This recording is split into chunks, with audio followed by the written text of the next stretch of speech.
طيب إن الحمد لله نحمده ونستعينه ونستغفره ونعوذ بالله من شرور أنفسنا ومن سيئات أعمالنا من يهده الله فلا مضل له ومن يضلل فلا هادي له وأشهد أن لا إله إلا الله وحده لا شريك له وأشهد أن محمدا عبده ورسوله يا أيها الذين آمنوا اتقوا الله حق تقاته ولا تموتن إلا وأنتم مسلمون يا أيها الناس اتقوا ربكم الذي خلقكم من نفس واحدة وخلق منها زوجها وبث منهما رجالا كثيرا ونساء واتقوا الله الذي تساءلون به والأرحام إن الله كان عليكم رقيبا يا أيها الذين آمنوا اتقوا الله وقولوا قولا سديدا يصلح لكم أعمالكم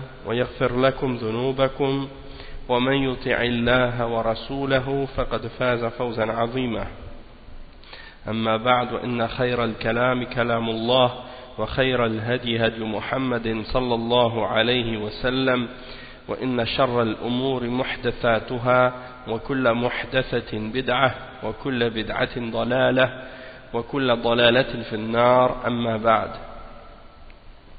Donc on commence aujourd'hui le cours numéro 51 dans l'explication résumée de Kitab al-Tawhid de Cheikh Salih al-Fawzan al-Mulakhasu fi Sharh Kitab al-Tawhid.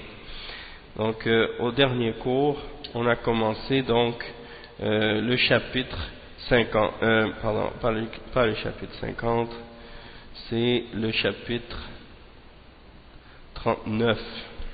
C'est le chapitre 39. أي نعم. طيب. Et on a expliqué donc au dernier cours dans ce chapitre certains versets qui sont mentionnés par le cheikh Mohammed ibn Abdul Wahhab. Et aujourd'hui on va donc continuer la suite du chapitre. Donc le cheikh Mohammed ibn Abdul Wahhab il a mentionné un autre verset par rapport au chapitre. C'est le verset numéro 50 dans Surat al-Ma'idah. Il dit وَقَوْلِهِ تَعَالَى وَقَوْلِهِ أَفَحُكْمَ الْجَاهِلِيَّةِ يَبْغُونَ الْآيَةِ. Donc Cheikh Al-Fawzan il dit تَمَامُ الْآيَةِ وَمَنْ أَحْسَنُ مِنَ اللَّهِ حُكْمًا لِقَوْمٍ يُوقِنُونَ.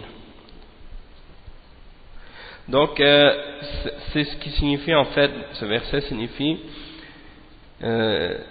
est-ce que c'est le jugement de la jahiliya qu'ils veulent ou qu'ils cherchent, et qui est meilleur que Allah subhanahu wa ta'ala en jugement pour un peuple qui a la conviction, ou pour un peuple convaincu.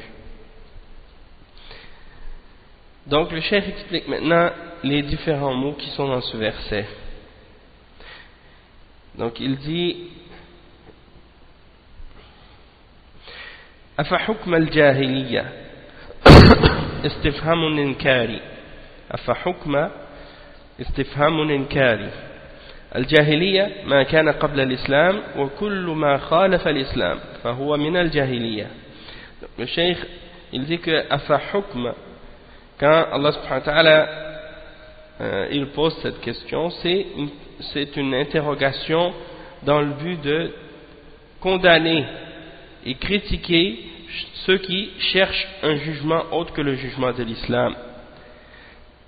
Et Allah subhanahu wa ta'ala qualifie donc ce jugement-là comme étant le jugement de la jahiliya, c'est-à-dire le jugement de la période pré-islamique, c'est-à-dire les jugements qui sont des jugements qui sont basés sur les choses de la pré-islam, les choses qui se passaient avant la révélation.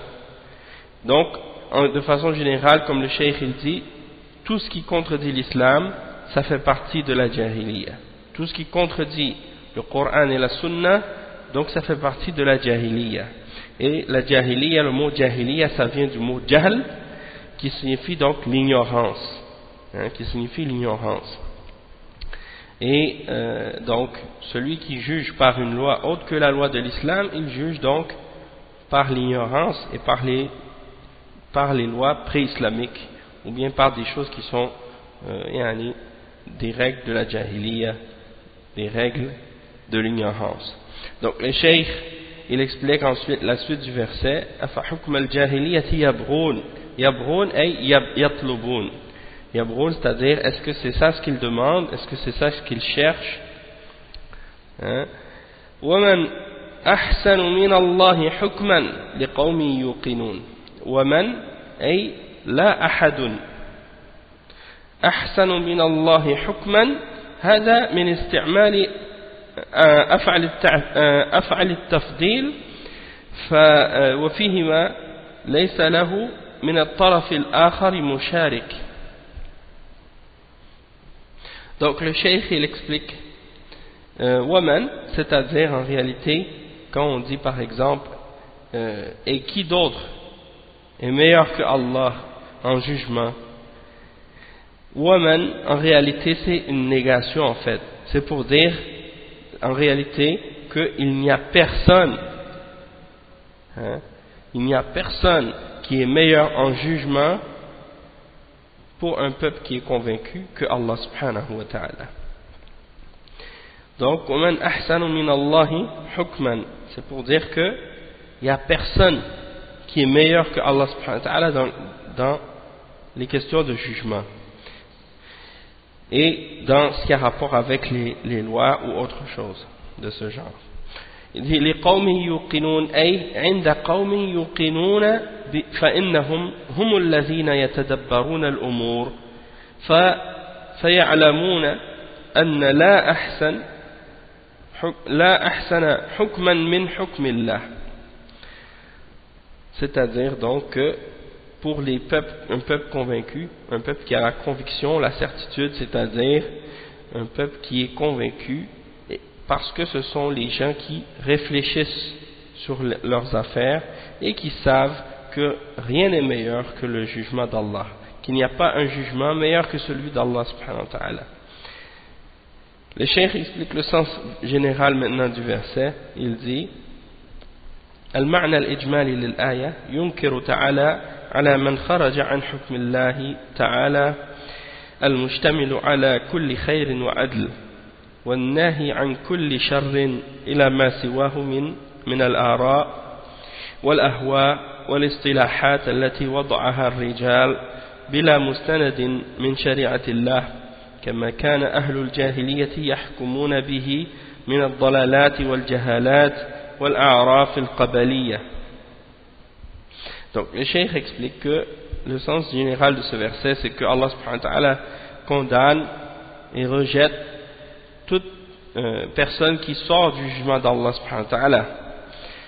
Et on sait que le jugement d'Allah subhanahu wa ta'ala c'est le jugement qui comprend et qui contient tout ce qu'il y a de bon, tout ce qu'il y a de bien et tout ce qui est juste et toute la justice, et qui interdit tout ce qui est mauvais.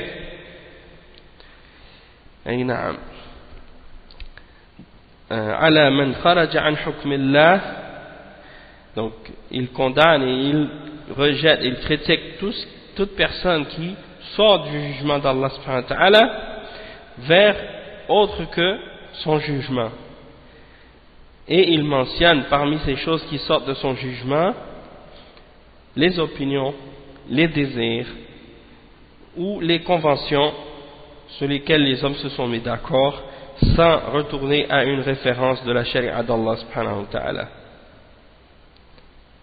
Comme faisaient les gens de la jahiliya avant l'islam, en jugeant par des différentes formes d'égarement, des différentes sortes d'ignorance et différentes coutumes tribales qu'ils suivaient. Donc ça c'est le sens général de ce verset là. Ensuite le cheikh dit ومناسبة الآية للباب أن من ابتغى غير حكم الله من الأنظمة والقوانين الوضعية فقد ابتغى حكم الجاهلية. Pourquoi on mentionne ce verset dans ce chapitre? C'est pour expliquer que toute personne qui cherche autre que le jugement d'Allah, comme par exemple les différents systèmes ou les lois fabriquées par l'homme et les systèmes et les conventions ou les chartes ou autre chose de ce genre, parmi les lois qui sont inventées par les hommes, alors il a cherché le jugement de la jahiliya en réalité. Donc toute loi, tout système qui est autre que le jugement d'Allah subhanahu wa ta'ala, alors ça rentre dans le jugement de la jahiliya. Peu importe quelle loi que ce soit la loi de la France, la loi des États-Unis, la loi du Canada, ou bien différents autres pays, toute loi qui contredit la loi d'Allah subhanahu wa ta'ala, c'est une loi de jahiliya. Même si c'est, par exemple, une loi dans un pays musulman qui contredit la charia d'Allah, cette loi-là, c'est une loi de jahiliya. C'est pas seulement les lois des pays européens qui sont des lois de jahiliya. Ça peut même être une loi tribale, ça peut même être une coutume, ça peut même être des coutumes qui sont appliquées dans certaines villes ou dans certains petits villages dans les pays musulmans. Des traditions et des coutumes anciennes que des gens suivent, qui sont en contradiction avec le Coran et la Sunna, vers lesquelles les gens retournent pour juger quand ils ont des divergences. Donc ça aussi, ça fait partie du jugement de la jahiliya. Donc il ne faut pas penser que c'est seulement par exemple une loi et il faut qu'elle soit écrite et il faut que ce soit des lois occidentales ou des trucs de ce genre. Non, ça ne veut pas dire ça, c'est pas limité à ça.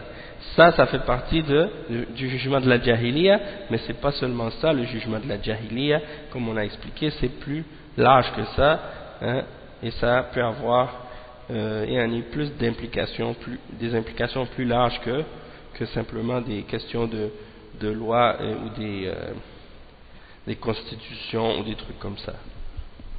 Ensuite, le cheikh il dit وَمَا يُسْتَفَادُ مِنَ الْآيَةِ.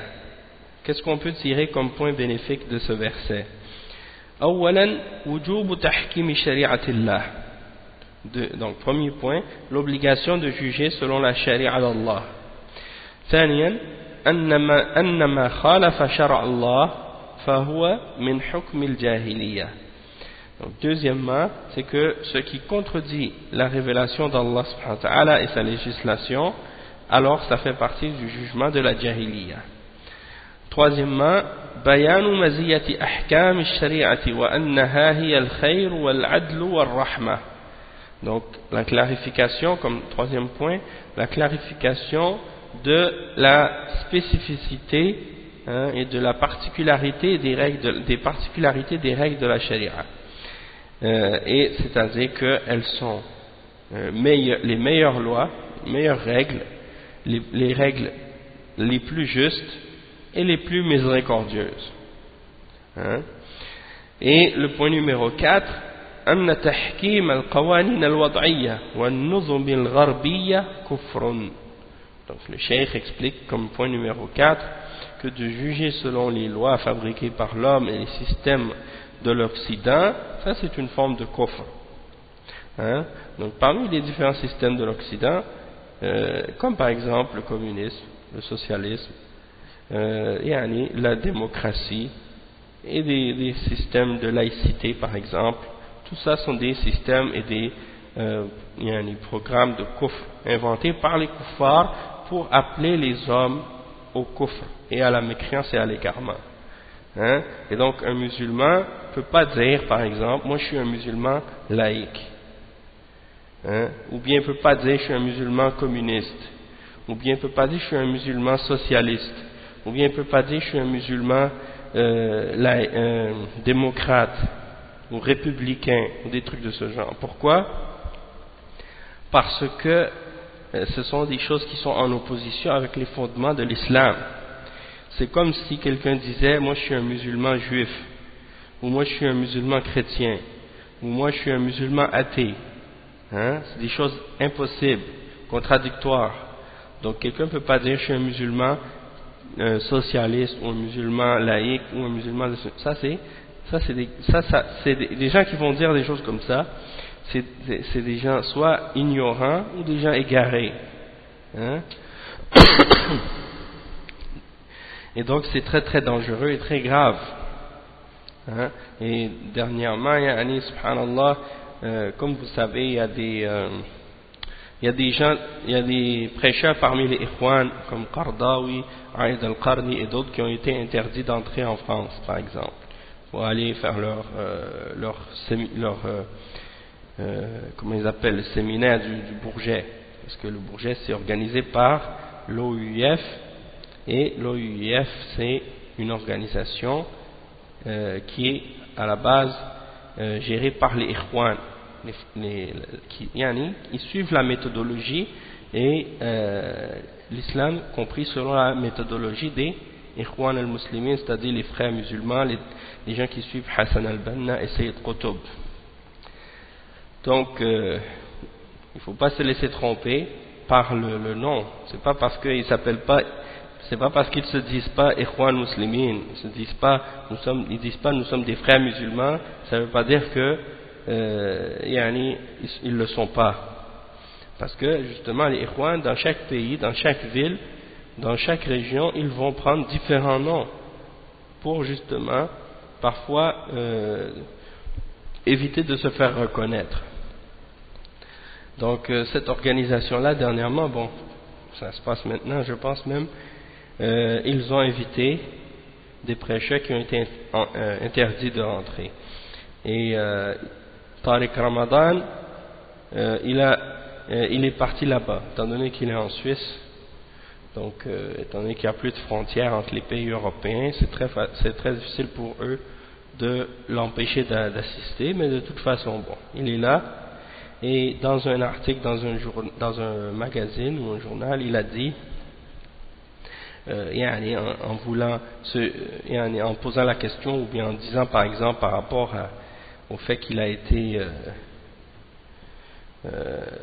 qu'on a dit qu'on voulait l'interdire ou des choses comme ça d'assister ou de venir donner des conférences dans les universités en France, il a dit est-ce que j'ai contredit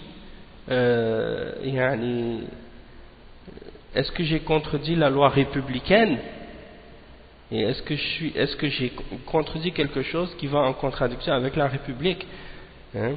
Comme si pour essayer de se justifier devant les kuffars, et en voulant dire mais moi j'ai rien dit contraire à la République, hein? Et je contredis pas l'esprit ou le principe de la République, donc pourquoi vous m'interdisez, hein? Allah musta'an. Donc ça franchement c'est pas l'attitude, le comportement d'un musulman de parler de cette façon-là, hein? Surtout quand on prétend vouloir prêcher l'islam et enseigner aux gens l'islam, hein? Le prophète sallallahu alayhi wa sallam, il n'essayait pas de se faire accepter des mouchriquines et en étant d'accord avec leurs principes, pour que par la suite les mouchrikoun l'aiment et l'acceptent et lui ouvrent leurs portes. Non, il restait sur le tawhid, ferme sur le tawhid, et il appelait à la ilaha illallah, et il mentionnait et il expliquait, il clarifiait l'absurdité et la fausseté d'adorer les idoles, hein, malgré que les mouchrikoun et les kuffars faisait tout pour essayer de l'empêcher de faire ça, hein. Donc on voit qu'il y a un problème dans la façon dont ils ont compris l'islam, ces gens-là, et il n'y a pas de doute qu'ils comprennent les choses à l'envers. Donc le cheikh il dit عن عبد الله بن عمرو رضي الله عنهما أن رسول الله صلى الله عليه وسلم قال لا يؤمن أحدكم حتى يكون هواه تبعا لما جئت به. قال النووي حديث صحيح رويناه في كتاب الحجة بإسناد صحيح. Donc le cheikh il dit, l'imam cheikh Mohammed ibn Abdul Wahhab rahimahullah, il dit, il est rapporté donc selon Abdullah ibn Amr radiyallahu anhuma, que le messager d'Allah sallallahu alayhi wa sallam a dit, nul d'entre vous n'est croyant jusqu'à ce qu'il jusqu'à ce que sa passion suive ce avec quoi je suis venu. Jusque sa passion suive ce avec quoi je suis venu. Donc, en d'autres mots, nul d'entre vous n'est réellement un croyant tant que son désir, et ce qu'il désire et ce qu'il a comme désir dans son cœur soit en accord avec ce qui est venu dans la révélation qui a été donnée au prophète Muhammad sallallahu alayhi wa sallam. Et l'imam al-Nawawi a dit, c'est un hadith sahih,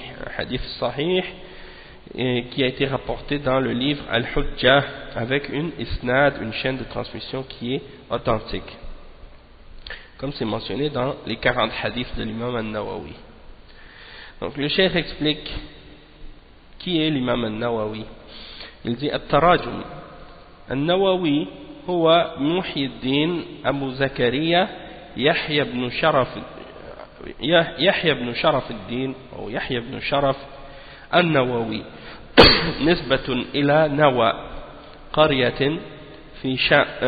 قرية بالشام وهو إمام مشهور صاحب تصانيف مفيدة توفي سنة 686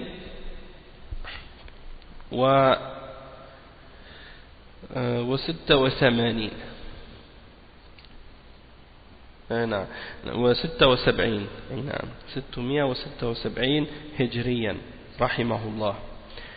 Donc l'imam al-Nawawi, son nom c'est Muhyiddin Abu Zakaria Yahya ibn Sharaf al-Nawawi.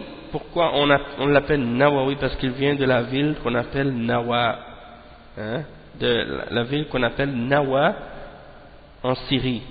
Donc à cause de ça on l'appelle Nawawi parce qu'il vient de la ville de Nawa. C'est un imam très célèbre et il a écrit de nombreux ouvrages très bénéfiques, entre autres Riyad Salihin. Riyad Salihin, c'est un livre que tout le monde connaît, et également il a écrit le Sharh de Sahih Muslim, et il a écrit des livres aussi dans le fiqh et dans le hadith et dans différentes sciences également. Donc c'est dans le mustalah et dans d'autres sciences islamiques. C'est un des grands savants de l'islam. Al-Hujjah ay Kitab al-Hujjati ala Tariq al-Mahajjah للشيخ أبي الفتح نصر بن إبراهيم المقدسي الشافعي.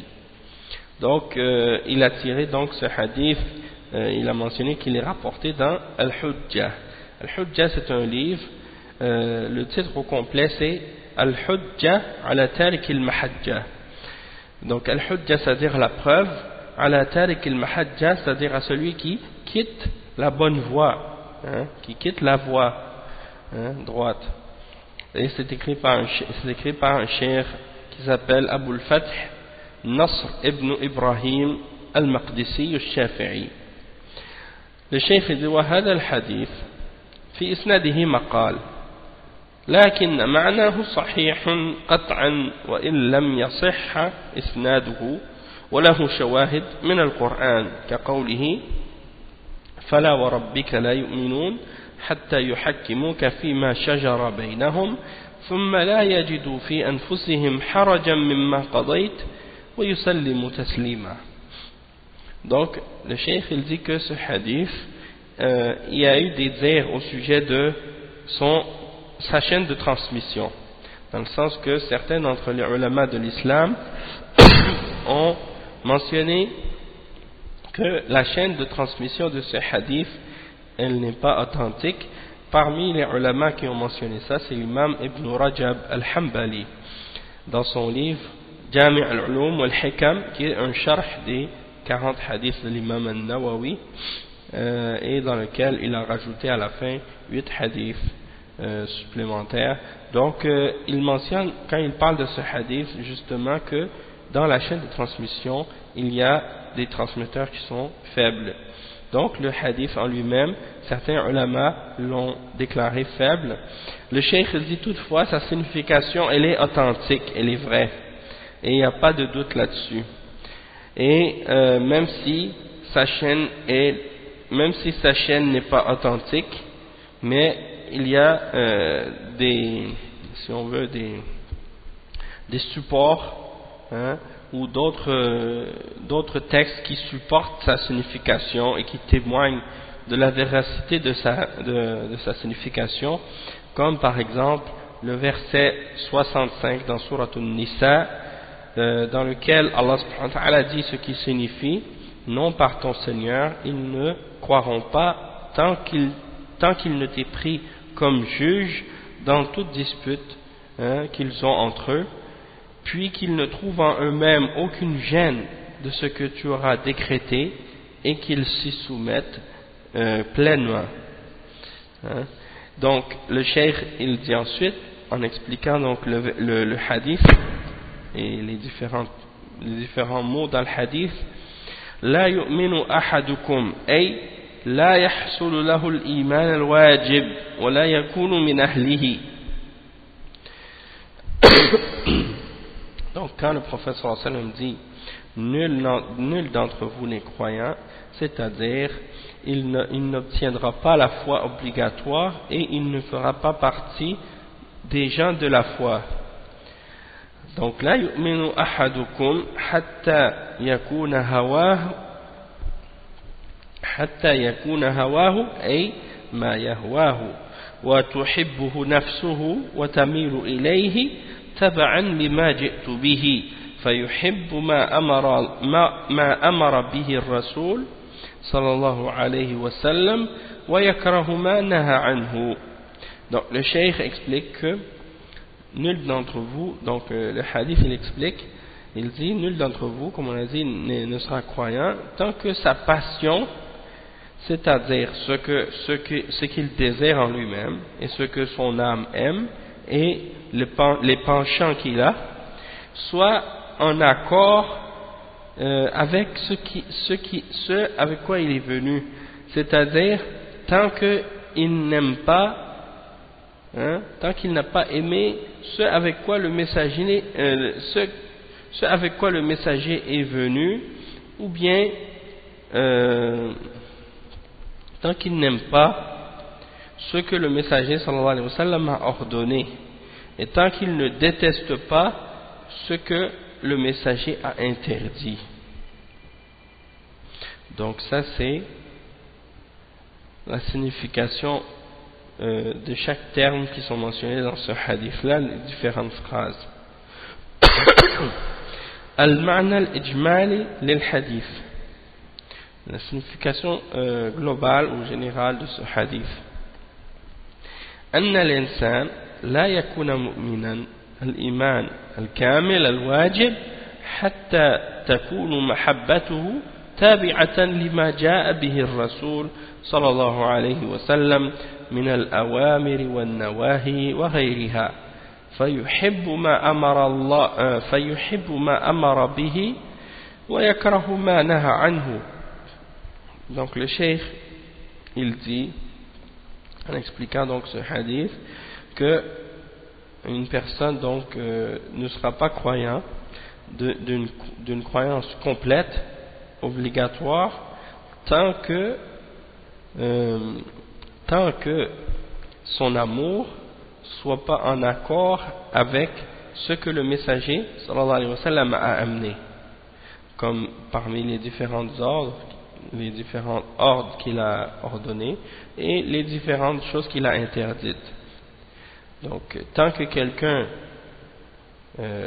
son amour n'est pas en accord avec ça, avec ce que le messager a ordonné et ce qu'il a interdit sallallahu alayhi wa sallam, eh bien il ne sera pas un vrai croyant, il n'aura pas la foi complète obligatoire, c'est-à-dire tant qu'il n'a pas aimé ce que le messager a ordonné et tant qu'il n'a pas détesté ce que le messager sallallahu alayhi wa sallam a interdit.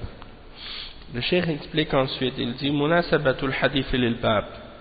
Pour quelle raison on mentionne donc ce hadith dans ce chapitre? Le cheikh il dit nafyul iman amman lam yatma'innu ila shar'illah wa yuhibbuhu wa yakrahu ma khalafahu min al-qawanin wal nuzum al-wad'iyyah. Donc on est en train de parler dans ce chapitre des gens qui se réfèrent à des lois autres que la loi d'Allah subhanahu wa ta'ala. Donc pourquoi on mentionne ce hadith dans ce chapitre? C'est justement pour mentionner le fait que la personne qui n'a pas été en paix vis-à-vis de la charia d'Allah et qui n'a pas aimé la charia d'Allah subhanahu wa ta'ala, c'est comme si Allah subhanahu wa ta'ala, c'est comme si le prophète sallallahu alayhi wa sallam dans ce hadith, il nie sa foi, il nie sa foi. Donc la personne qui n'est pas en paix et qui n'a pas aimé la loi d'Allah subhanahu wa ta'ala, ou bien qui déteste ou bien une personne qui n'a pas détesté ce qui contredit la loi d'Allah subhanahu wa ta'ala, comme par exemple les différentes lois inventées par les êtres humains, des choses de ce genre. Donc si quelqu'un ne déteste pas ces systèmes ou ces différentes lois, alors il n'a pas la foi. Donc ça c'est un point important, ça. C'est-à-dire que c'est pas suffisant juste de dire tu dis avec ta bouche j'aime la loi d'Allah subhanahu wa ta'ala, ou j'aime ce que le messager sallallahu alayhi wa sallam a amené, et dans ton cœur tu détestes pas les lois qui sont contraires à la loi d'Allah. Donc tu dis j'aime la loi d'Allah, mais je déteste pas les lois qui sont contraires à la loi d'Allah. Ça marche pas. C'est pas juste d'aimer la loi d'Allah, c'est également de détester tout ce qui oppose la loi d'Allah, parmi les lois faites par les hommes. Donc ça c'est important. Il y a des musulmans, Allah musta'an, non, ils n'aiment pas les lois d'Allah, même que parfois ils les détestent, et ils se disent musulmans. Donc ceux-là ne sont pas des musulmans. S'ils détestent les lois d'Allah, ils ne sont pas musulmans. S'ils détestent la lapidation, s'ils détestent le fait de couper la main des voleurs, s'ils détestent que dans l'islam il y a des distinctions dans certaines règles entre les hommes et les femmes, et qu'il n'y ait pas l'égalité absolue entre l'homme et la femme dans certains principes et dans certaines règles, il déteste ça, alors il n'est pas musulman, même s'il se prétend musulman. Parce que s'il était vraiment musulman, il aurait aimé tout ce que Allah a ordonné et révélé dans la révélation. Et il aurait détesté tout ce qui oppose la loi d'Allah subhanahu wa ta'ala et qu'est-ce qui est dans le Coran et dans la Sunna. Donc ça c'est des points.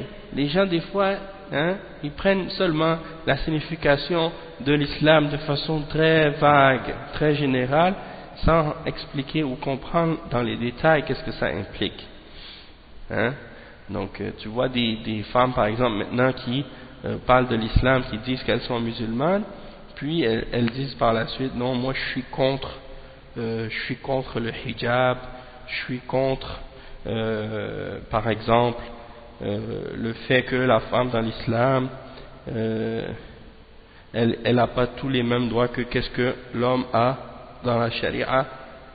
Il faut que la loi soit égale dans tout entre l'homme et la femme. Et donc ça c'est pas l'islam. Ça c'est pas l'islam, parce que si tu lis dans le Coran tu vois que c'est pas ça qui est écrit, et si tu lis dans la Sunna tu vois la même chose, tu vois des choses qui montrent qu'il y a des distinctions.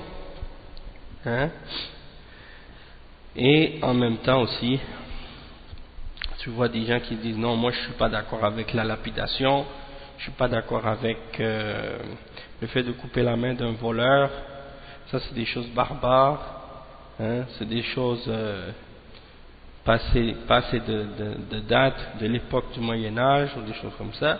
Celui qui dit ça, il n'est pas musulman, il n'est pas croyant.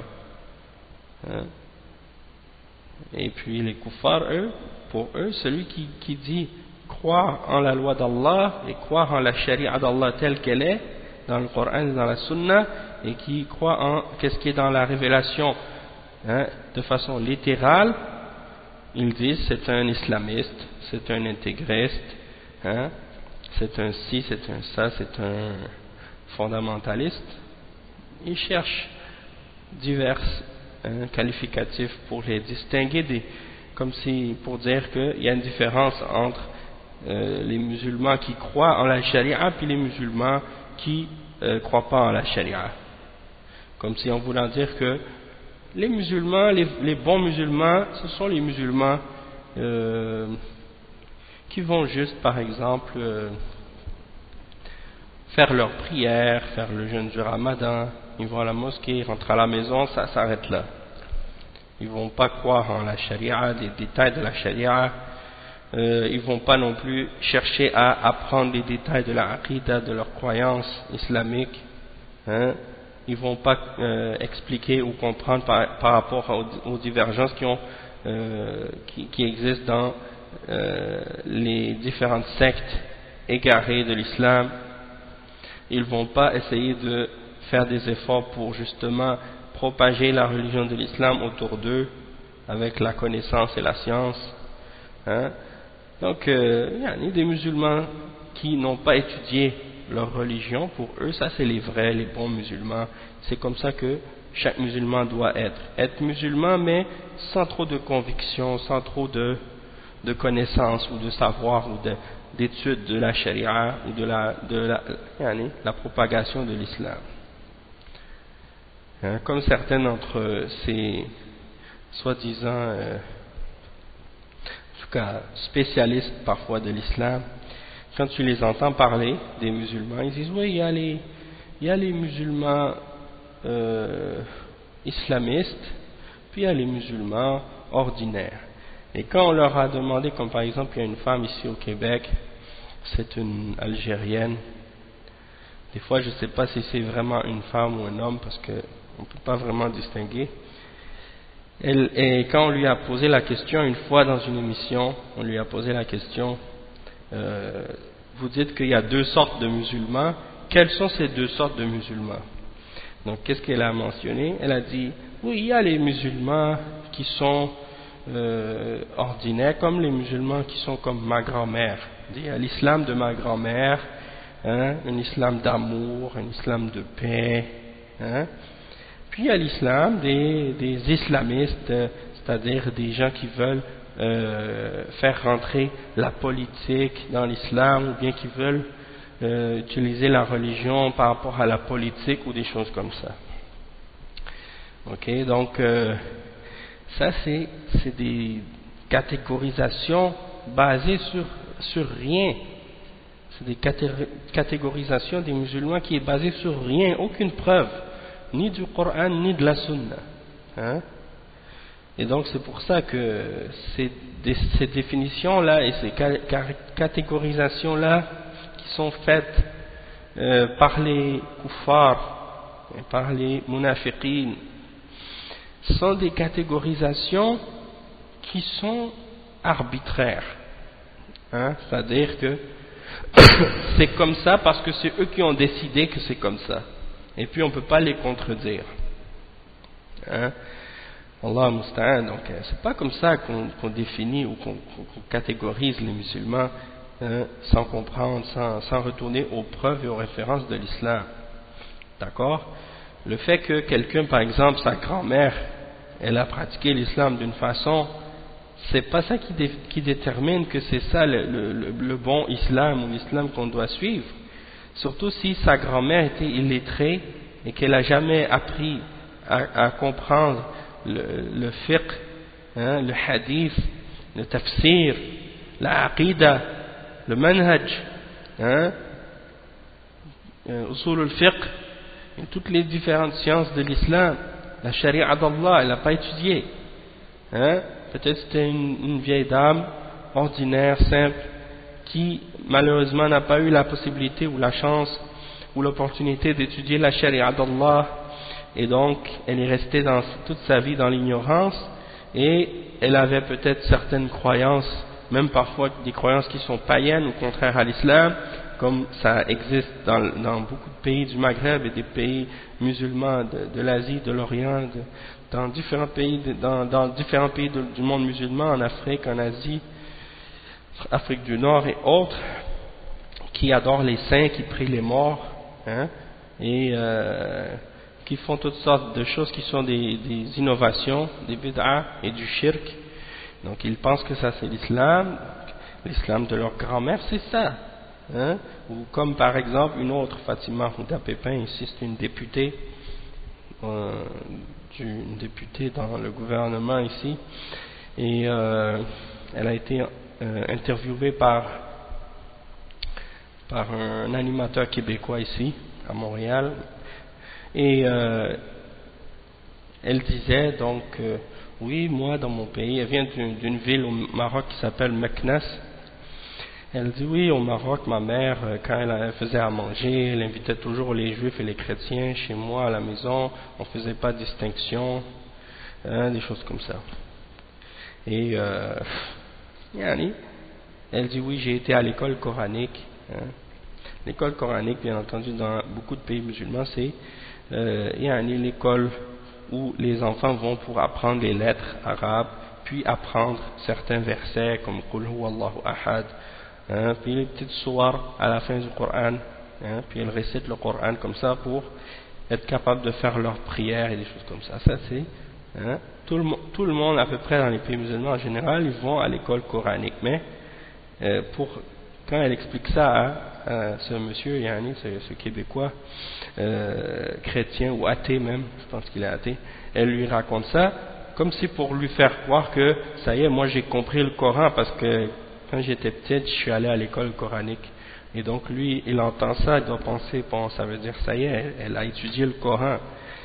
C'est pas la même chose quelqu'un qui a étudié le Coran pendant 40 ans et qui est allé à la faculté de Sharia ou la faculté de Hadith ou de Coran et qui a étudié l'islam avec les ulama et qui connaît vraiment la religion de l'islam, ou quelqu'un qui va quand il est tout petit à l'école coranique la fin de semaine ou bien le matin avant d'aller à l'école, puis comparer ça. Donc les gens ils comprennent pas ces choses-là. Mais c'est pour dire, ces gens-là ils prennent comme référence pour définir qu'est-ce que c'est l'islam, l'ignorance des traditions et des coutumes de leur pays. C'est-à-dire l'islam tel qu'il a été vécu chez eux, dans leur famille, pour eux c'est ça la référence de l'islam. C'est pas qu'est-ce qui est écrit dans le Coran, c'est pas qu'est-ce qui est mentionné dans la Sunna, hein?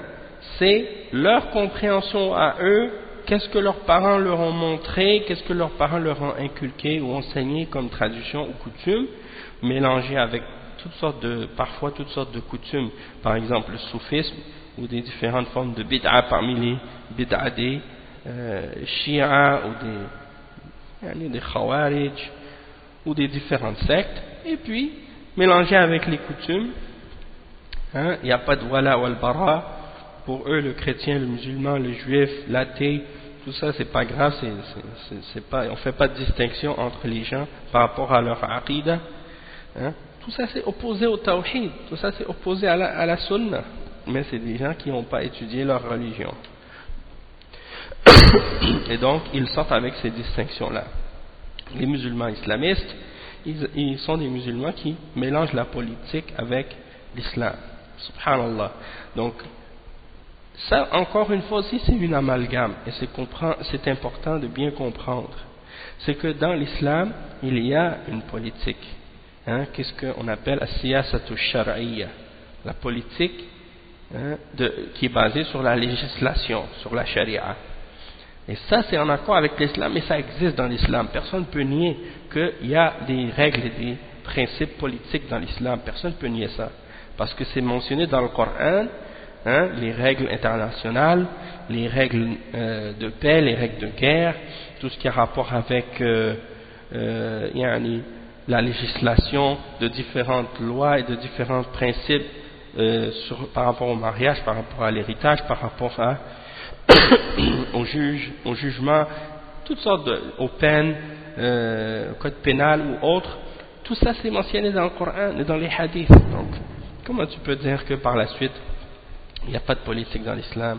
Ou bien tout ce qui a rapport avec, même avec le fait d'écouter ou d'obéir le dirigeant, hein, et le fait de lui donner allégeance, et de l'écouter et de l'obéir, une fois qu'on lui a donné l'allégeance, de l'obéir dans le bien, et de ne pas se rebeller ou de ne pas se révolter contre ce dirigeant-là, même s'il commet de l'injustice ou des péchés, tant qu'il n'a pas commis un acte de kufr et ainsi de suite. Ça fait partie de la charia, ça fait partie de la politique, et c'est des règles qui sont dans l'islam. Donc ça, il n'y a personne qui a le droit de le nier, ou de dire qu'on doit séparer cette politique-là de la religion, et que l'État ou l'État ou le gouvernement dans l'islam doit être laïque, ou qu'on doit séparer les règles de la religion de ce qui est appliqué dans la politique ou dans l'économie ou dans la vie de tous les jours, etc. Donc ça c'est clair. Et celui qui rejette ça, celui qui rejette cet aspect de la politique islamique, hein, et en accord avec la charia, il n'est pas musulman. Ça c'est clair, parce que celui qui nie ce qui est dans le Coran ou dans la Sunna, il n'est pas musulman, même si c'est juste un verset ou une lettre. Ça c'est clair. Toutefois, ceux qu'on appelle nous islamistes, ou que les ulama de l'islam, parmi les ulama de Ahl Sunna, les salafiyin, ceux qu'ils qualifient comme étant des islamistes, hein, comme Cheikh Mohammed Aman al-Jami et d'autres parmi les ulama ont expliqué et clarifié, comme Cheikh al-Albani et d'autres, ces islamistes-là c'est comme les groupes des Ikhwan al-Muslimin, hein, les frères musulmans, ou bien d'autres partis ou groupes islamistes qui veulent utiliser la politique des kuffars et le système politique des kuffars et les idéologies des kuffars pour essayer d'arriver soi-disant à vouloir établir le khilafa ou établir la sharia ou l'islam. Ceux-là sont ceux que nous on comprend et on désigne comme étant des islamistes, des gens d'égarement, des gens de bid'a. Et c'est eux qui font le désordre et les problèmes dans les pays musulmans et dans les pays non musulmans. Comme qu'est-ce qui s'est passé en Algérie, en Égypte et ailleurs. Et là, ils sont en train de le refaire encore une fois en Tunisie, en Égypte, au Yémen et ailleurs. Hein? Parce que là, ils sont en train de rentrer dans les élections en Égypte. Ils sont en train de rentrer dans les élections. Ils sont rentrés dans les élections en Égypte. Ils sont rentrés dans les élections en Tunisie. Et qu'Allah subhanahu wa ta'ala préserve ces pays-là de qu'est-ce qui est arrivé en Algérie, parce que c'est un des plans de ces gens-là de faire accepter ces islamistes d'entrer dans les élections pour par la suite les frapper, pour les pousser à la violence, et puis après pour qu'ils donnent une mauvaise image de l'islam et de la charia, hein, pour que par la suite ça retombe contre l'islam et les musulmans. Et à cause de ces gens-là, beaucoup de gens se sont détournés de l'islam parce qu'ils ont cru que ces gens-là représentaient la religion d'Allah. Hein? Et donc quand ils vont prendre le pouvoir, déjà on voit avant même qu'ils prennent le pouvoir, ce sont des gens corrompus et des gens, hein, d'égarement qui contredisent la charia. Donc imaginez s'ils prennent le pouvoir, quel désordre ils vont faire dans les pays musulmans. Donc ça veut dire que les gens vont être tellement dégoûtés de ces gens-là qu'ils vont vouloir s'en débarrasser à tout prix, et les gens vont faire l'association dans leur tête ou le lien dans leur esprit entre ces gens-là et l'islam et la charia. Et ils vont penser que ce que ces gens-là font, c'est ça l'islam et la charia. Et à cause de eux, beaucoup de gens se détournent de la religion. Allah musta'an. Donc, ça, c'est pas ça l'islam, et c'est pas ça la charia, et c'est pas ça l'application de la charia, et c'est pas ça la compréhension de l'islam politique. Hein? Et donc, il faut pas faire d'amalgame. Quand eux ils condamnent les groupes politiques, nous on dit, si vous parlez de ces gens qui font de la démocratie un moyen pour établir l'islam, nous aussi on condamne qu'est-ce que ces gens-là font, parce que ça c'est en contradiction avec l'islam, hein, c'est en contradiction avec la charia. Toutefois, si vous parlez des musulmans qui disent que dans l'islam il y a de la politique, dans la charia il y a des règles politiques, et que ça c'est obligatoire de les suivre et de les appliquer, alors là, si vous désignez ces gens-là comme étant des gens qui sont contraires à la vérité ou qui ne sont pas des vrais musulmans ou qui ce sont des islamistes en disant que eux ce sont des islamistes, alors ça aussi c'est une amalgame et c'est un mensonge, une déformation de la réalité et de la vérité. Hein? Donc ils font volontairement des mélanges comme ça et ils les accusent de terrorisme et ils les accusent de toutes sortes de choses dont ils sont innocents. Et on a vu, comme j'ai mentionné la dernière fois, qu'est-ce que les médias maintenant sont en train de faire en parlant de certains groupes politiques en Égypte actuellement ou en Tunisie. Ils sont en train de les désigner par le terme salafiste. Hein? Et ils vont parler des groupes de djihadis qui sont en France ou ailleurs, dans les pays musulmans ou non musulmans, et puis ils vont dire d'eux, ce sont des islamistes, salafistes. Et comme j'ai expliqué la dernière fois, ça encore une fois c'est pour essayer de créer de l'ambiguïté et des mélanges entre la vérité et le faux, pour salir le terme salafiste, pour faire peur aux gens par rapport à la salafiyya, et pour mélanger la vérité et le faux pour égarer les gens. Donc ces gens-là ne sont pas des salafis. Les salafis, c'est ceux qui suivent les salaf as-salih, les sahaba, tabi'in, les tabi'in, dans leur méthodologie et dans leur compréhension.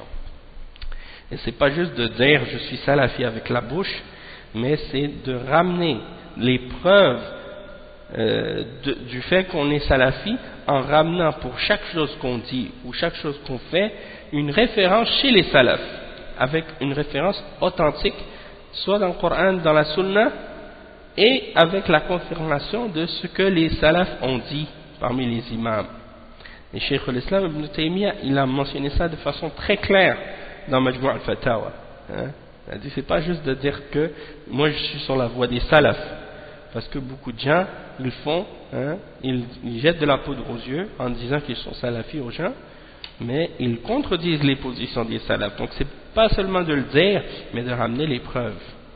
Et c'est pour ça qu'on est capable de dire que ceux-là sont pas salafis, parce qu'ils contredisent la méthodologie et la voie des salaf as-salih. Donc les groupes islamistes qui rentrent dans les élections en Égypte ne sont pas des salafistes. Ni les Ikhwan, ni les autres groupes parmi les individus qui suivent le groupe de Mohamed Hassan, ou Abu Ishaq al-Huwaini, Mohamed Hussein Yaqub, Yasser Burhami et toute la clique de ces gens-là en Égypte. Ces gens-là ne sont pas des salafistes, ne sont pas salafis. Et la même chose pour les takfiris et les djihadis qui sont en Tunisie maintenant en train de faire le désordre, qui opposent les salafis.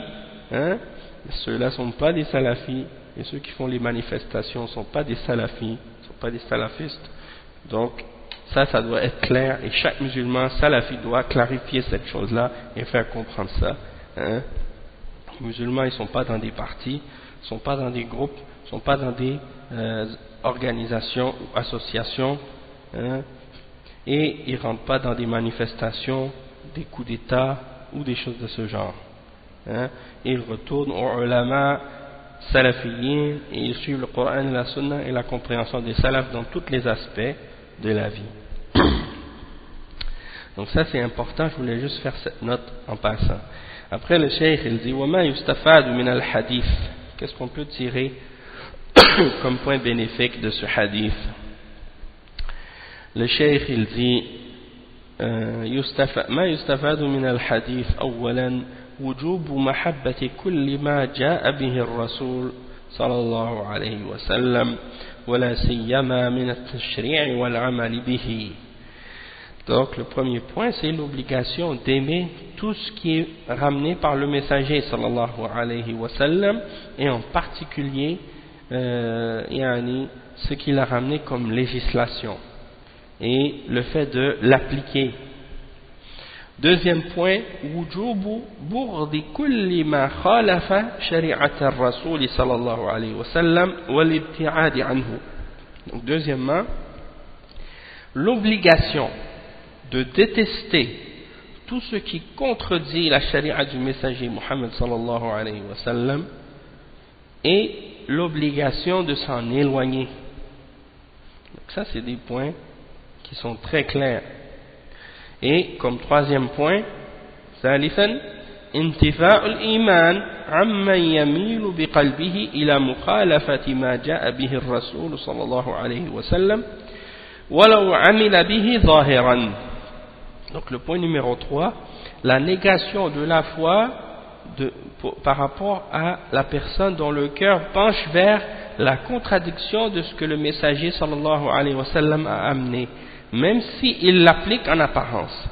Même s'il l'applique en apparence. Donc du moment que quelqu'un déteste, ou bien penche vers la contradiction de ce que le messager sallallahu alayhi wa sallam a ramené dans son cœur, alors c'est la preuve que il n'a pas de foi, même si en apparence il l'applique. Donc si par exemple une femme elle porte le hijab, le djilbab, le niqab, mais que dans son cœur elle le déteste, ça veut dire qu'elle n'est pas musulmane, même si elle le porte. Et la même chose pour celui qui ne boit pas d'alcool, mais dans son cœur il aime que l'alcool soit halal, et il voudrait que l'alcool soit halal, il trouve que c'est mal que Allah ait interdit l'alcool. Ça aussi c'est la même chose, cette personne n'est pas musulmane. Ou quelqu'un par exemple qui pense que l'homosexualité ça devrait être permis, et qu'il est contre l'interdiction de l'homosexualité, ou bien il pense que l'homosexualité c'est pas mauvais, que c'est pas un crime, et que ça mérite pas d'être puni. Celui qui pense ça, il n'est pas croyant, il n'est pas musulman. C'est un kafir.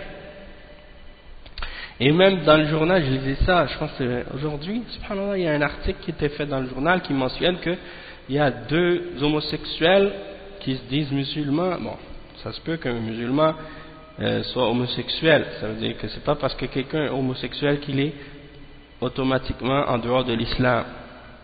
Il est en dehors de l'islam s'il le rend halal, c'est-à-dire s'il va déclarer le fait de pratiquer la sodomie ou de l'homosexualité, s'il déclare cette chose-là comme étant halal, ça c'est kufr. Toutefois, si quelqu'un il a cette passion dans son cœur, il suit ses désirs, il commet la sodomie, ça c'est un péché parmi les grands péchés, mais ça ne le fait pas sortir de l'islam. Toutefois, s'il le rend halal, comme j'ai dit, il devient kafir. Donc qu'est-ce qu'ils disent dans le magazine en question? Que soi-disant, 2 musulmans en France se sont mariés. Ils se sont mariés, c'est-à-dire ils ne se sont pas mariés légalement, mais ils se sont mariés dans le sens qu'ils disent que ils ont été mariés par un imam selon les principes de la charia. Subhanallah, de faire un mariage entre 2 hommes et de prétendre que ça c'est en accord avec la charia parce que soi-disant c'est un imam qui les a mariés. Déjà ils disent que cet imam là lui-même il est homosexuel et il se déclare homosexuel, mais la façon dont il se déclare homosexuel en voulant dire que oui c'est pas interdit dans l'islam et c'est pas mauvais, donc ça c'est de le rendre halal. S'il dit que c'est pas interdit dans l'islam, que c'est pas mauvais, c'est pas un péché, dans ce cas-là, ça c'est de rendre halal ce qui est haram, et ça c'est kufr, un kufr majeur qui fait sortir de l'islam. Et de faire un mariage, ça veut dire que tu confirmes, que tu considères que ça c'est permis, donc ça c'est grave. Donc on entend toutes sortes de choses de nos jours, des choses les plus absurdes, et ces gens-là qui mettent ça dans les médias, c'est fait exprès. C'est fait exprès pourquoi? Pour justement choquer les musulmans et encourager les musulmans à pencher vers la mécréance et vers le péché et la turpitude. C'est fait exprès.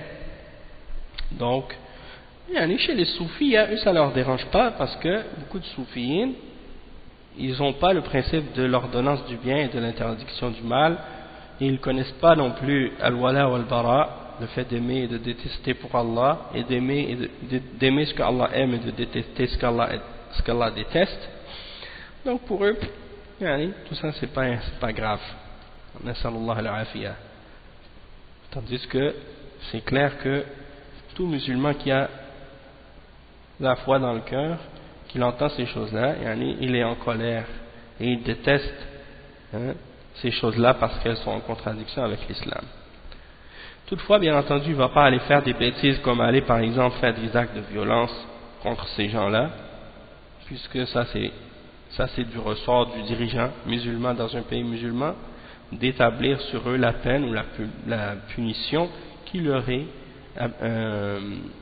réservée dans la charia, comme le prophète sallallahu alayhi wa sallam il l'a mentionné dans un hadith rapporté selon l'imam Ibn Majah dans son Sunan, dans lequel il dit uqtulul fa'il wal maf'ul, il a dit, c'est-à-dire exécuter celui qui le fait et celui qui se le fait faire, c'est-à-dire la sodomie. Donc ça c'est, il faut mentionner que cette chose-là c'est dans la charia de l'islam, c'est interdit, que c'est un crime et qu'il est punissable de mort, comme l'adultère, l'adultère d'une personne qui est mariée. Et un musulman, il doit aimer cette loi, il doit être en accord avec cette loi, et il ne peut pas ne pas l'accepter, ou dire non, moi je ne suis pas d'accord avec ça. S'il dit moi je ne suis pas d'accord avec ça, alors qu'il connaît que c'est dans le Coran, il connaît que c'est dans la Sunna, il est au courant des preuves, et malgré tout il la rejette, alors c'est pas un musulman, parce que ça fait partie des fondements de l'islam. Ensuite il mentionne l'imam Muhammad ibn Abdul Wahhab, il mentionne une parole d'un des imams de l'islam qui est l'imam al-Sha'bi, un parmi les imams des salaf. Il dit قال الشعبي كان بين رجل من المنافقين ورجل من اليهود خصومة فقال اليهودي نتحاكم إلى محمد صلى الله عليه وسلم عرف أنه لا يأخذ الرشوة وقال المنافق نتحاكم إلى اليهود لعلمه أنهم يأخذون الرشوة فاتفقا على أن يأتيا كاهنا في جهينة فتحاكما إليه فنزلت ألم تر إلى الذين يزعمون الآية. Donc cette parole c'est pour expliquer le premier verset qu'on a lu dans le chapitre qui était le verset de Surat An-Nisa, de verset 60 à 62. Donc c'est comme une des causes de la révélation de ce verset, qu'on appelle en arabe Sabab al-Nuzul.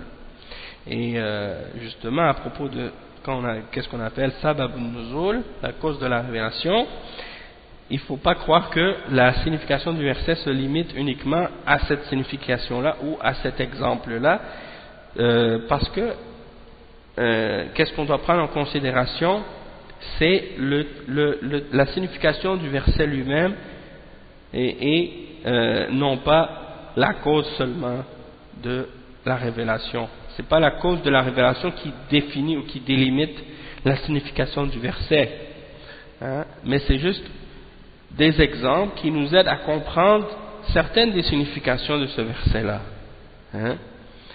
Comme par exemple, des fois, il y en a qui jouent avec ça, qui disent par exemple, tel verset, il a été révélé dans telle circonstance, donc ça s'appliquait à cette époque-là seulement, ou à cette personne-là seulement. Et ça ne s'applique plus aujourd'hui.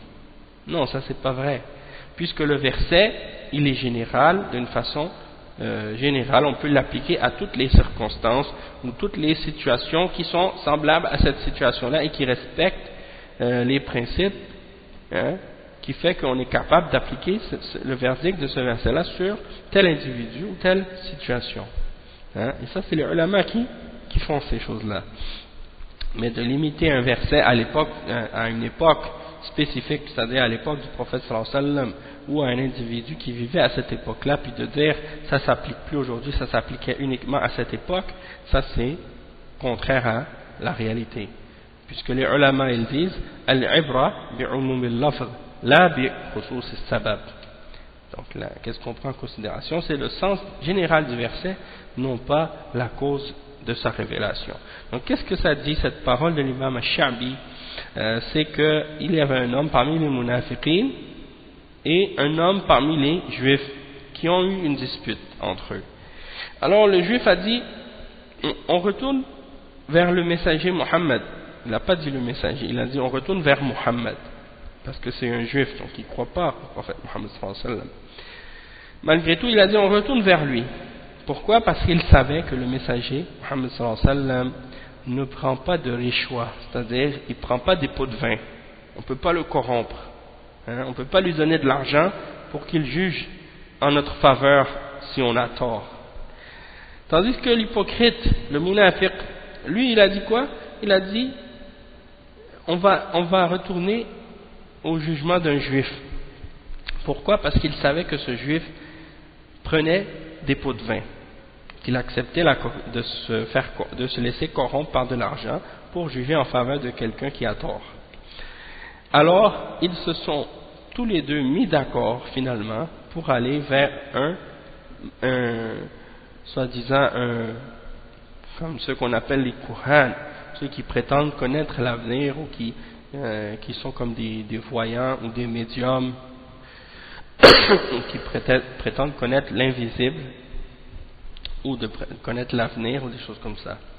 Comme c'est des sorciers.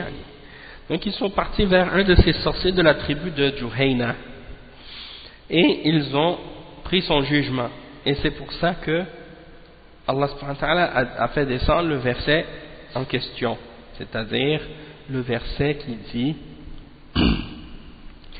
n'as-tu pas vu ceux qui prétendent croire en ce qui a été révélé vers toi et en ce qui a été révélé avant toi, ils veulent prendre pour juge le Tahout, alors que c'est en lui qu'on leur a ordonné de ne pas croire. Mais le shaitan veut les égarer d'un égarement lointain et ainsi de suite. Donc ça c'est la cause de ce verset, pourquoi il a été révélé. Ensuite le cheikh il explique donc qui est l'imam al-Sha'bi. Il dit التراجم الشعبي هو عامر بن شراحيل الشعبي وقيل عامر بن عبد الله بن شراحيل الشعبي الحميري أبو عمرو الكوفي ثقة حافظ فقيه من التابعين قيل مات سنة 103 رحمه الله وقيل غير ذلك. Donc le cheikh il explique que l'imam al-Sha'bi, son nom c'est Amir ibn Sharahil al-Sha'bi, ou certains savants ont dit qu'il s'appelait Amir ibn Abdullah ibn Sharahil al-Sha'bi al-Humayri, Abu Amr, sa kunya c'est Abu Amr,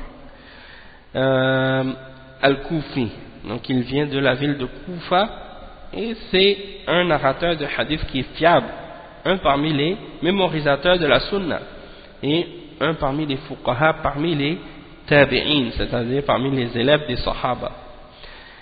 On dit qu'il est mort en l'an 103 après la hijra du messager sallallahu alayhi wa sallam. Donc c'est un parmi les salaf, un parmi les imams des salaf, rahimahullah. Et d'autres savants ont divergé par rapport à la date de sa mort et ils ont dit donc autre que cette date.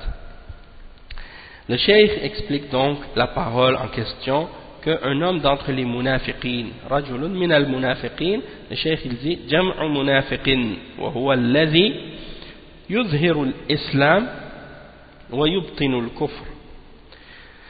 Donc un homme d'entre les munafiqin ou munafiqun, selon le fait qu'il soit mansoub ou majrour ou marfou'.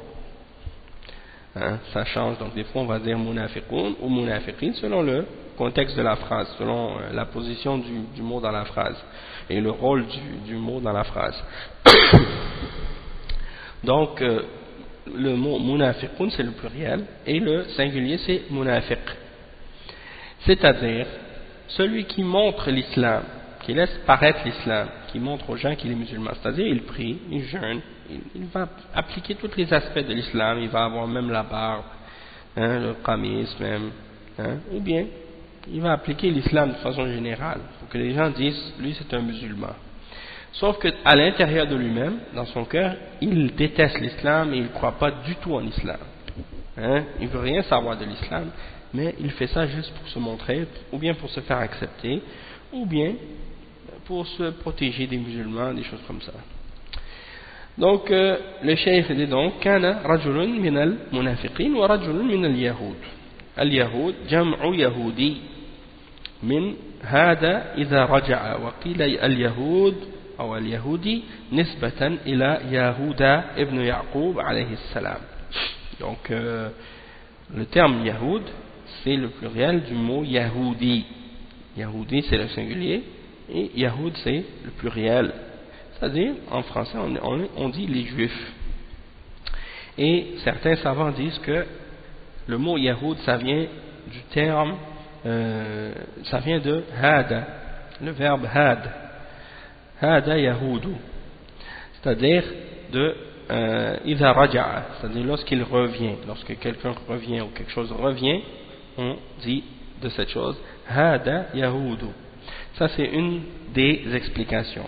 Et d'autres savants ont dit que Yahoud ou Yahoudi, ça vient du terme, ou ça retourne à une personne qui s'appelait Yahuda, c'est-à-dire Judas. En français, on dit Judas.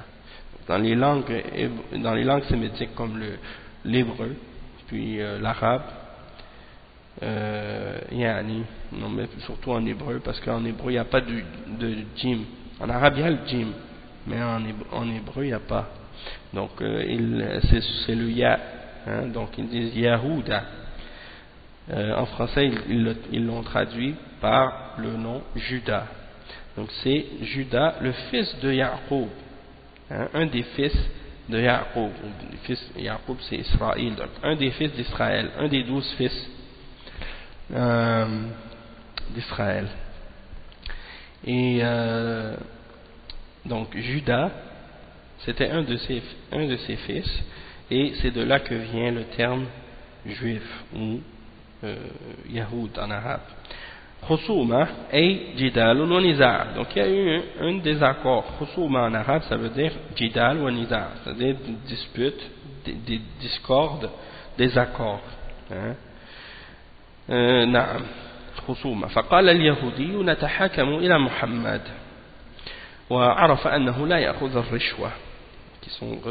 Le juif a dit, imaginez les juifs, subhanallah, c'est ça qui est étonnant, c'est que c'est le juif qui est kafir, hein, et qui dit à cette personne qui se montre comme étant musulman mais qui ne croit pas en l'islam dans son cœur, il lui dit on va retourner à Muhammad, hein, au prophète Muhammad sallallahu alayhi wa sallam. Imaginez. Pourquoi? Parce qu'il sait que Muhammad sallallahu alayhi wa sallam c'est un homme juste, qui ne prend pas de pot de vin, qui ne se laisse pas corrompre. Hein? وما يعطى لمن يتولى شيئا الرشوة ما يعطى لمن يتولى شيئا من أمور الناس فيحيف مع المعطي من ذلك ما يعطيه أحد الخصمين للقاضي أو غيره ليحكم له مأخوذة من الرشاء الذي يتوصل به إلى الماء. Donc الرشوة, le cheikh il définit ça, c'est qu'est-ce que quelqu'un ou bien c'est qu'est-ce qu'on donne à quelqu'un qui est responsable des affaires des gens, qui a une certaine responsabilité dans le pays ou dans la ville, hein, et qui accepte donc ce qu'on lui offre dans le but d'être injuste avec quelqu'un d'autre. Donc c'est ça, pour faire de l'injustice. Donc il dit par exemple, juge en ma faveur et donne rien à l'autre, comme un juge par exemple. Hein? On dit souvent des fois que y a des gens, par exemple des criminels, ils vont essayer d'acheter des juges ou d'acheter des policiers. Hein? Ils vont leur donner de l'argent, des grosses sommes d'argent, puis ils vont leur dire juge en ma faveur, ou bien ne m'arrête pas, ou bien fais un faux témoignage, ou bien des choses de ce genre. Donc un pot de vin de façon générale. Et donc c'est ça l'exemple qu'on a dans ce hadith-là. Ça vient de, le cheikh dit que ça vient de Ar-Risha alladhi yutawassalu bihi ila al-ma.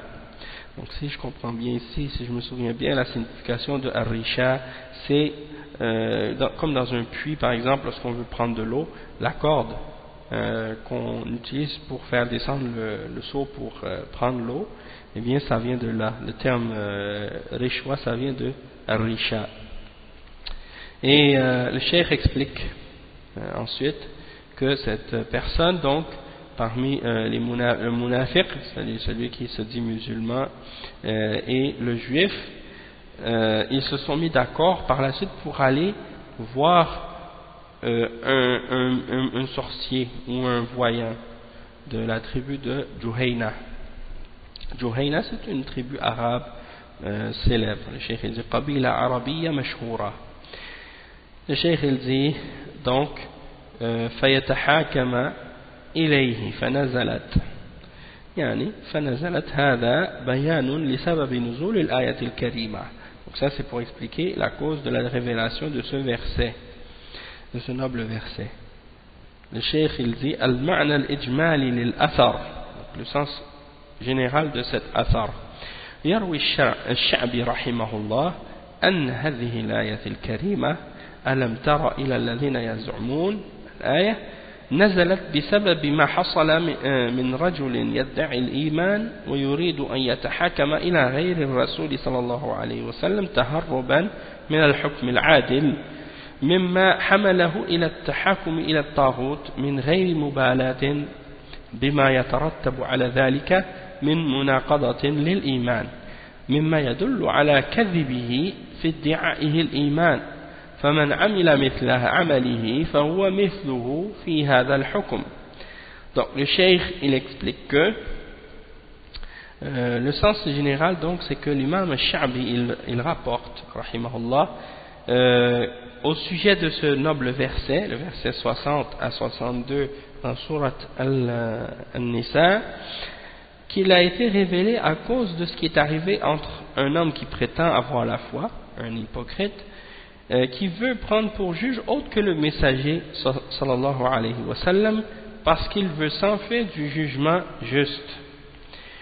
Et ça l'a amené à juger, à retourner au jugement du Taghut, sans se soucier de ce qui allait arriver comme conséquence par rapport à ça, du fait que c'est en opposition et c'est quelque chose qui vient annuler la foi.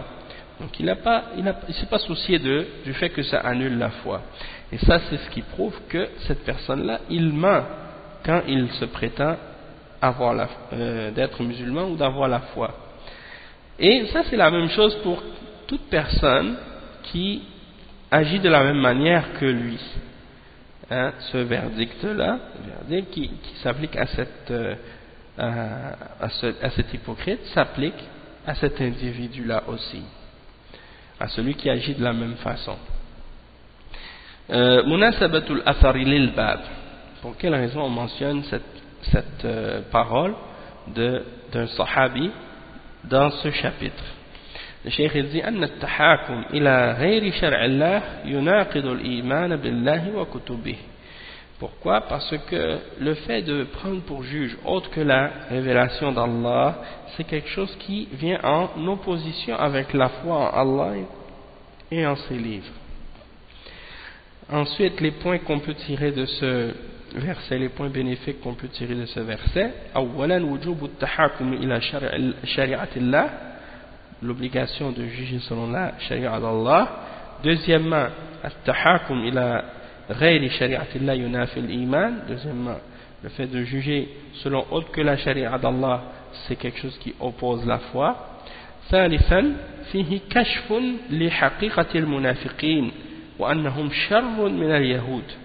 Donc le point numéro 3, il y a ici le dévoilement de la réalité des hypocrites, du fait que ce sont des gens qui sont plus mauvais que les juifs. hein, puisque même on voit que le juif, lui, il voulait retourner voir le prophète Mohammed sallallahu alayhi wa sallam, tandis que hein, ce juif, tandis que ce munafiq qui se prétend musulman, qui se dit musulman, il préfère aller vers autre hein, que le prophète Mohammed sallallahu alayhi wa sallam, parce qu'il veut l'injustice, il veut le mal. Et qu'est-ce qu'on peut tirer comme point numéro 4? تحريم الرشوة أو تحريم أخذ الرشوة وأن أخذ الرشوة من أخلاق اليهود فقد لعن النبي صلى الله عليه وسلم معطيها وآخذها.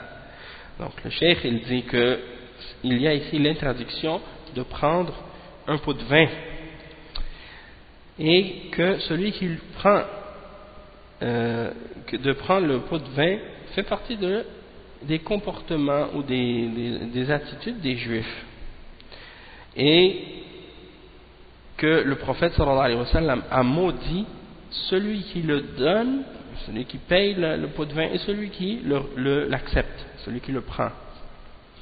Et pour terminer donc ce chapitre, on va faire rapidement Inch'Allah la lecture de la dernière parole. وقيل نزلت في رجلين اختصما فقال أحدهما نترافع إلى النبي صلى الله عليه وسلم وقال الآخر إلى كعب بن الأشرف ثم ترافعا إلى عمر فذكر له أحدهما القصة فقال للذي لم يرضى برسول الله صلى الله عليه وسلم أكذلك قال نعم فضربه بالسيف فقتله. Donc qu'est-ce que ça dit? Ça dit, et on a dit également au sujet de la cause de la révélation de ce verset, c'est-à-dire le verset 60 à 62 dans Surat An-Nisa, qu'il a été révélé au sujet de deux hommes qui ont eu un désaccord ou une dispute au sujet de quelque chose, hein, et un d'entre eux a dit on ramène l'affaire au prophète Mohammed sallallahu alayhi wa sallam, tandis que l'autre a dit non, on la ramène à Ka'b ibn al-Ashraf. Ka'b ibn al-Ashraf, c'était un juif, on va mentionner qui il est par la suite, et donc finalement on a ramené l'affaire à Omar ibn al-Khattab. Un d'entre eux a mentionné donc à Omar l'histoire telle que c'est produite, qu'est-ce qui était arrivé, et il a dit donc à celui qui n'a pas été satisfait du messager d'Allah sallallahu alayhi wa sallam, est-ce que c'est ça, c'est-à-dire est-ce que c'est comme ça que ça s'est passé vraiment? Il a répondu en disant oui. Alors Omar ibn al-Khattab radiyallahu anhu, il a pris son épée et il l'a exécuté, hein, selon les règles de la charia. Donc l'explication maintenant de qui était Ka'b ibn al-Ashraf. Donc le cheikh il dit Ka'b ibn al-Ashraf yahoudiyun arabiyyun min tay'in أمه من بني النضير وكان شديد العداوة للنبي صلى الله عليه وسلم. Donc Ka'b ibn al-Ashraf c'est un juif arabe, hein, ça c'est quelque chose, aujourd'hui les gens disent hein, comment ça un juif arabe, est-ce que ça se peut? Oui, ça se peut, parce que arabe ça ne veut pas dire musulman, contrairement à ce que certains pensent, hein. Il y a des arabes juifs, il y a des arabes chrétiens, il y a des arabes athées, il y a des arabes communistes, il y a des arabes laïcs, il y a des arabes socialistes, il y a des arabes bouddhistes, hindous, n'importe quelle fausse croyance ou religion que tu peux imaginer, il y en a des arabes là-dedans, hein? C'est pas comme certains imaginent parmi les kuffars qui essaient de dire, des fois au lieu de dire musulmans ils vont dire les arabes, comme si c'était un synonyme. Arabe, musulman, c'est synonyme. Non, c'est pas un synonyme. Il y a des arabes chrétiens, des arabes juifs, comme on voit ici. Ka'b ibn al-Ashraf, c'était un juif arabe, hein, min tay'in. Sa mère était de Bani Nadir, c'est-à-dire son père c'était un arabe, sa mère était juive, et il avait une animosité contre le prophète, il détestait le prophète Mohammed sallallahu alayhi wa sallam, ce juif. وقيل نزلت الآية المذكورة سابقا Donc, en expliquant donc cette parole, il dit waqila nazalat, c'est-à-dire le verset qu'on a mentionné, le verset 60, 61, 62, c'est révélé al-ma'na al-ijmali lil-athar. Donc c'est révélé à propos de cette histoire qu'on a mentionnée. Le sens général de cette parole, de cette narration, il dit al-ma'na al-ijmali lil-athar wa hadha al-athar bayanu qawlin akhar غير ما سبق في سبب نزول الآية الكريمة ألم ترى إلى الذين يزعمون الآية وأن القصة لما بلغت عمر بن الخطاب رضي الله عنه واستثبتها قتل الذي لم يرضى بحكم رسول الله صلى الله عليه وسلم. Donc le sens général c'est que c'est une autre explication différente de la cause de la révélation de ce verset-là, le verset 60, 61, 62, et que c'est arrivé lorsque, c'est-à-dire pour expliquer la cause de ce verset-là, et que Omar, lorsque on lui a ramené cette histoire, il a demandé la vérification, il a demandé la clarification, c'est-à-dire il a confirmé de la personne qui a été accusé. Est-ce que c'est vrai? Est-ce que ça s'est passé tel que tu le dis?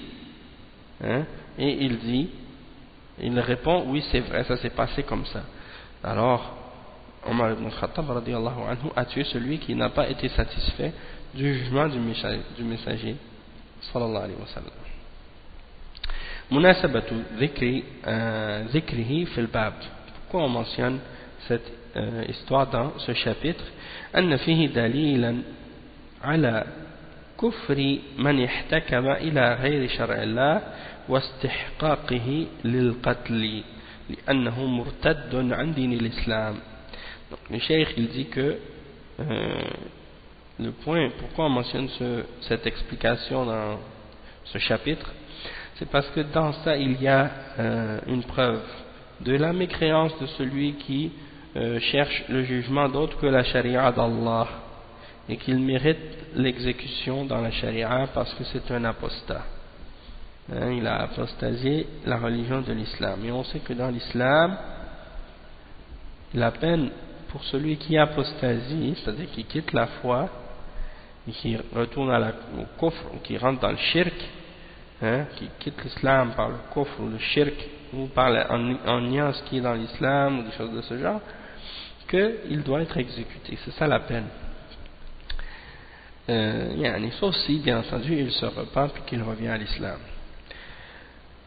Et ça, il y a à notre époque beaucoup d'égarés qui nient cette chose-là, comme Tariq Ramadan et beaucoup d'autres parmi les égarés.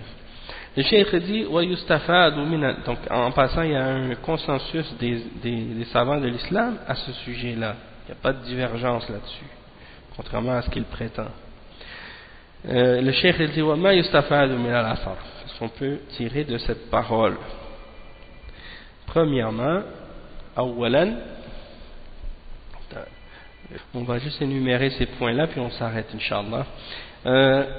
ما يستفاد من الأثر أولاً أن تحكيم غير الله ورسوله صلى الله عليه وسلم في فض المنازعات ردة عن الإسلام.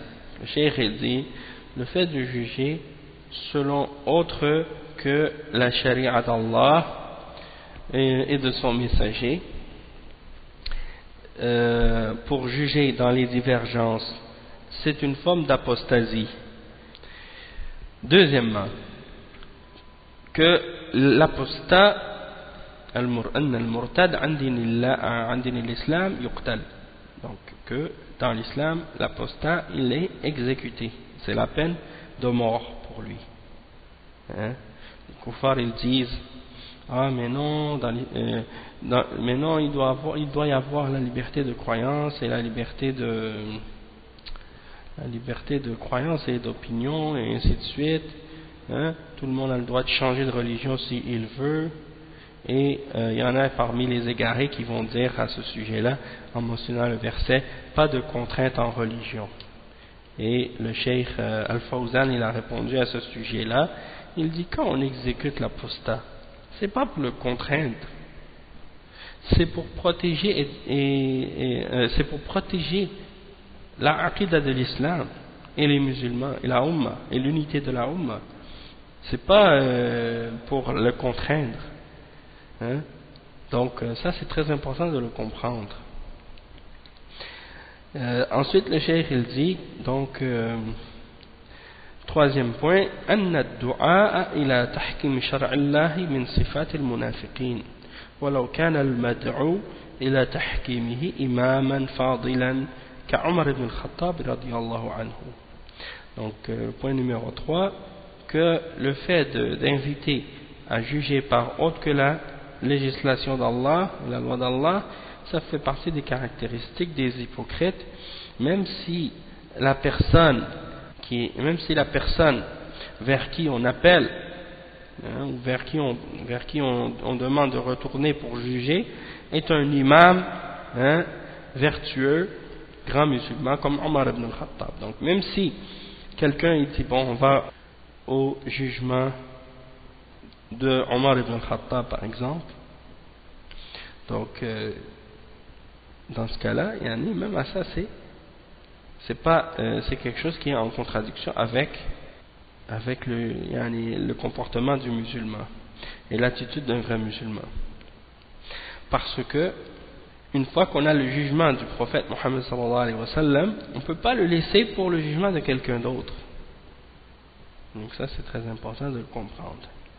Donc le cheikh il explique ensuite, il dit comme point numéro 4, mashru'iyatul ghadabi lillahi wa li rasulihi wa li dinihi, c'est-à-dire que c'est légiféré et que c'est ordonné dans l'islam, donc qu'on se mette en colère pour Allah, pour son messager et pour sa religion. خامسا مشروعية تغيير المنكر باليد لمن يقدر على ذلك. Donc le fait qu'il est légiféré de changer le mal par la main pour celui qui en a la capacité.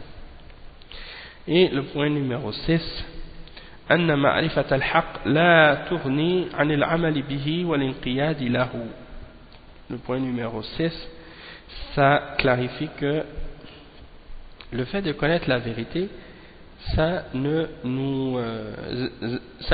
n'exclut pas qu'on ait également à l'appliquer et à s'y soumettre.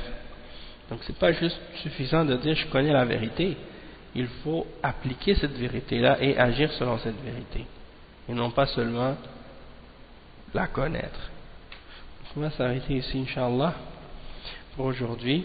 Subhanakallahumma wa bihamdika ashhadu an la ilaha illa anta astaghfiruka wa atubu ilayk. Et on continuera à la suite. Au prochain cours, on va lire des détails au sujet de ce chapitre du Sharh de Kitab al-Tawhid du Cheikh Ahmed al-Najmi. Donc, pour clarifier certains points à ce sujet-là, pour que ce soit plus clair, Inch'Allah. Donc, barakallahu fikum, jazakumullahu khairan.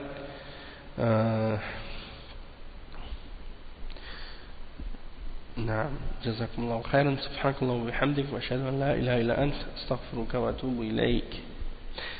نعم donc Inch'Allah je ferai l'annonce par rapport au cours, peut-être le cours de samedi, étant donné que j'étais à Toronto, je ne l'ai pas donné, donc peut-être que je vais le donner demain, Inch'Allah. Je ferai l'annonce à ce sujet-là. Donc, assalamu alaikum wa rahmatullahi wa barakatuh.